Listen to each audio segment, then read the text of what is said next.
നബിയുനാ റസൂലുള്ളാഹി സ്വല്ലല്ലാഹു അലൈഹി വസല്ലമ തങ്ങൾ സ്വഹാബത്തിനോട് ഓർമ്മപ്പെടുത്തുകയാണ്, സ്വഹാബ പരിശുദ്ധമായ ഇസ്ലാമിൽ ഏറ്റവും സ്ഥാനമുള്ളതായ ദിവസങ്ങളാണ്. പുണ്യമായ റമദാൻ കഴിഞ്ഞാൽ ആദം സന്തതികൾ അമലു സാലിഹാത്തുകൾ ചെയ്യുന്നതിൽ വെച്ച് അല്ലാഹുവിന് ഏറ്റവും ഇഷ്ടപ്പെട്ടതാകുന്ന ദിനരാത്രങ്ങളാണ് പരിശുദ്ധമായ ദുൽഹിജ്ജയുടെ ആദ്യത്തെ 10 ദിനരാത്രങ്ങളെന്ന് നബിയുനാ റസൂലുള്ളാഹി ഖാലൂ. ഉടനെ സ്വഹാബത്ത് അല്ലാഹുവിന്റെ റസൂലിനോട് സംശയം ചോദിക്കുകയാണ്, വലൽ ജിഹാദു ഫീ സബീലില്ലാഹ്,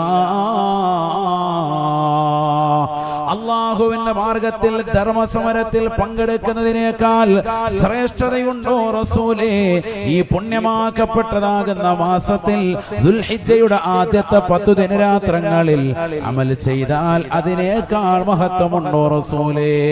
അല്ലാഹുവിന്റെ റസൂൽ സ്വഹാബത്തിന് പറഞ്ഞു കൊടുക്കുകയാണ്, വലൽ ജിഹാദു ഫീ സബീലില്ലാഹ്, അല്ലാഹുവിന്റെ മാർഗത്തിൽ ധർമ്മസമരത്തിൽ യുദ്ധം ചെയ്യുന്നതിനേക്കാൾ പരിശുദ്ധമായ ഇസ്ലാമികമാകുന്ന മാർഗത്തിൽ ധർമ്മസമരത്തിൽ പങ്കെടുക്കുന്നതിനേക്കാൾ മഹത്തമാണ്.